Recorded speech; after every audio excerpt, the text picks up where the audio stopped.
شرکت سامسونگ بعد 2 ماه به بازار وارد کردن تلفن پیشرفته گالاکسی نوت 7 اعلام کرد که استحصال این تلفن را بس میکند. گالاکسی نوت 7 را سامسونگ با ستایش زیادی به فروش برآورد، ولی بعد گزارش ها درباره آتش گرفتن تلفن مذکور در ماه سپتامبر فروشش را باز داشت. حالا تماما از آن دست کشید.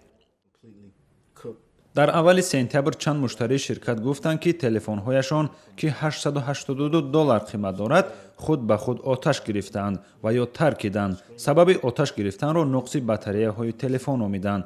بعد این سامسونگ بیشتر از 2.5 میلیون تلفن سامسونگ نوت 7 را از بازار مشتریان گرفت و به آنها نوش را داد، ولی حادثه تکرار شد و اکنون سامسونگ به خاطر حفظ آبرو و دیگر زیان ندادن کاملا از استحصال این تلفن هوشمند دست کشید.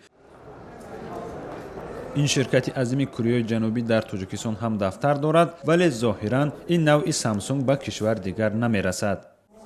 مشتریان میبینن لیکن کم میپرسن ازش، کم یک روز با ممکن 2 بار 1 بار پرسن نوت 7. ما میگیم ولی افیشال آمادگی نه. هرچند بعضی از ساکنان تلفن‌های گالاکسی نوت 7 را از خارج خریده آوردند، ولی تا حال هیچ گزارش درباره ترکیدن آن در تاجیکستان نرسیده است. آنهایی هم که به مغازه سامسونگ میآیند محض همین تلفن را میپرسند.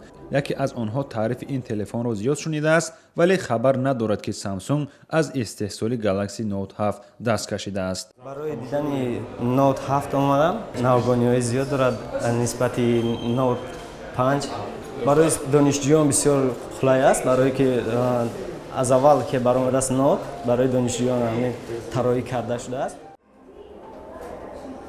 بسیاری از ساکنان تاجیکستان محض تلفن‌های سامسونگ را استفاده می‌کنند که در مقایسه با دیگر تلفن‌های هوشمند از جمله آیفون ارزان‌تر است. سال 2013 یک نظرسنجی نشان داده است که تلفن‌های سامسونگ در تاجیکستان از نظر محبوبیت در جای دوم ایستد و 16% اهالی تلفن‌های همین شرکت را دارند.